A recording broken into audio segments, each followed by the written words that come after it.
Hi brother. Hi bro. 1.5 మంత్లో elections ఉన్నాయి. So ఏ party గెలుస్తుంది అనుకున్నది ఈసారి ఆంధ్రాలో? డెఫినెట్లీ వైఎస్ఆర్సీపీ వచ్చింది బ్రో. ఎందుకని?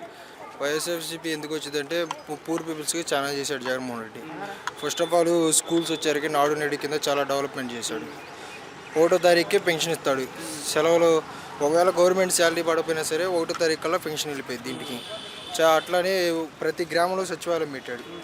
ఇంతమందిలో మేము ఏదన్నా ఇన్కమ్ క్యాస్ట్ సర్టిఫికేట్ తీసుకోవాలంటే మండలం ఆఫీస్కి వెళ్ళాలి, వీఆర్ఓల చుట్టూ తిరగాలి.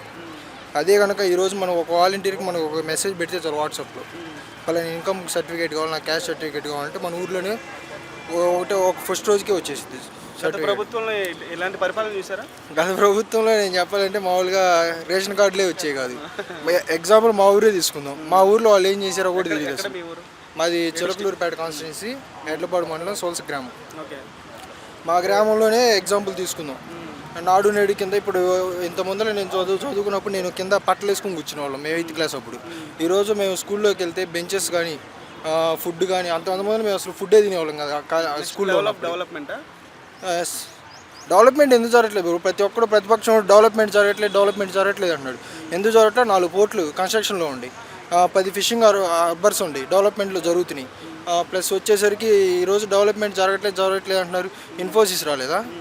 ఇప్రో రాలేదా? టెక్ మహీంద్రా రాలేదా? అదానీ రాలేదా? చెప్పుకుంటే చాలా ఉండే. కాకుండా జగన్మోహన్ రెడ్డి గవర్నమెంట్ ఏం చేసిందంటే -1.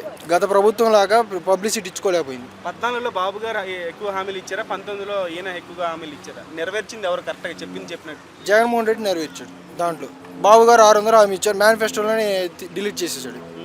జగన్మోహన్ రెడ్డి మేనిఫెస్టో ఇచ్చాడు, ఆ మేనిఫెస్టోలో ఉన్న 99% అన్నీ అమలు చేశాడు.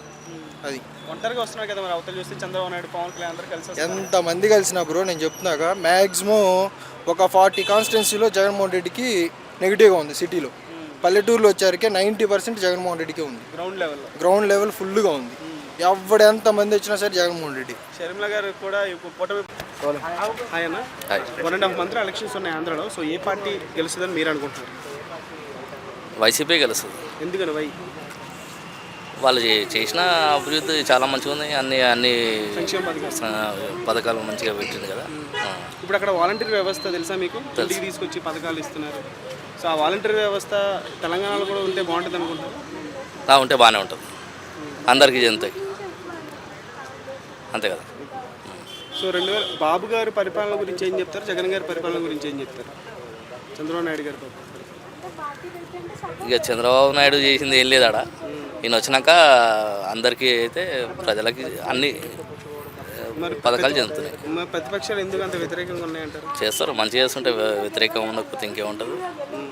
మరి ఈయన ఒంటరిగా వస్తున్నారు కదా, అటు చూస్తే చంద్రబాబు నాయుడు, పవన్ కళ్యాణ్ వీళ్ళందరూ కలిసి వస్తున్నారు. అందరు కలిసి రాని అందరు మహాకూటమి అయిపోయి వచ్చినా కానీ వైఎస్ఆర్ పక్క ఆయనతో వైసీపీ గెలుస్తుంది. పోయినసారి 150 సీట్లు వచ్చినాయి జగన్ గారి, భారీ మెజారిటీ. ఈసారి ఎన్ని వస్తాయి? 175కి కొంచెం తగ్గుతాయి అంతే. కానీ ఎంత రావచ్చు? మీరు ఎంత ఎక్స్పెక్ట్ చేస్తున్నారు? మీరు 120 వస్తుంది. 120 ఈజీగా. 120తో రెండోసారి కూడా ఆయన సీఎం అవుతుంది. ఇప్పుడు కాంగ్రెస్లోకి వెళ్ళారు షర్మిల గారు, ఆమె కూడా ఇప్పుడు ఈ కూటమి పార్టీకి సపోర్ట్ చేస్తే బలం ఎక్కువ అయిపోతుంది. ఏం కాదు, ఆమె ఇక్కడ వచ్చి చేసింది ఏముంది, అక్కడ పోయి చేసేది ఏముంది.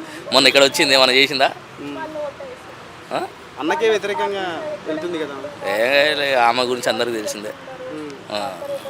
పార్టీ పెట్టింది ఏడ నుంచి ఉందా, మళ్ళీ పోయి అక్కడ పోయి జరిగింది. ఎంతమంది ఏమొచ్చినా ప్రజల సపోర్ట్ ఉందంటారు జగన్? అంతే, 100%. సో రెండోసారి కూడా జగన్ గారు వస్తారు షూర్? 100% it's damn sure. 1.5 మంత్లో ఎలక్షన్స్ ఉన్నాయి ఆంధ్రాలో. ఏ పార్టీ వస్తుంది అనుకుంటున్నారు? 100% జగన్. ఎందుకని? ఎందుకనంటే ఆయన స్మైల్ చాలన్న గెలవడానికి.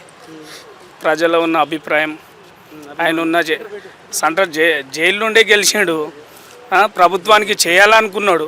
ఆయన ఉన్నదంతా గుంజుకున్నా కానీ ఆయన ఏం చేయాలో చేసిండు.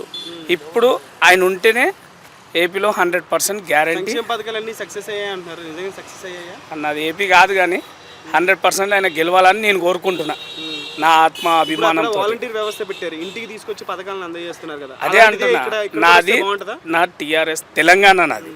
కాకపోతే మటుకు ఏపీలో జగన్ గెలవాలని నేను కోరుకుంటున్నా. మరి ఒంటరిగా వస్తున్నాడు కదా, చంద్రబాబు నాయుడు, పవన్ కళ్యాణ్ బలంగా ఉన్నారు కదా, చూస్తే ఆయన ఒంటరిగా వస్తున్నాడు, గెలుస్తారంటారు? ఒంటరితనం ఎప్పుడైనా విలువ ఎక్కువ ఉంటుంది అన్న. ఒంటరితనానికి విలువ ఎక్కువ ఉంటుంది. ఆ విలువకున్న విలువ దేనికి లేదు. ఒంటరితనంలో ఉన్న విలువ గొప్పతనం అది ఎవరికి అర్థం కాదు. ఒంటరితనం అనేటిదే ఆ మనిషి ఆత్మకు విలువ, 10 మంది విలువ గొప్పతనం చేస్తేనే ఆ ఒంటరితనానికి విలువ నిలబడుతుంది. సో రెండోసారి కూడా ఆయనే వస్తారు. 100% రెండోసారి కాదు, మూడోసారి కూడా ఆయననే గెలుస్తాడు. ఏపీలో తిరుగుబాటు లేనిది ఒక వ్యక్తి జగన్ 100%.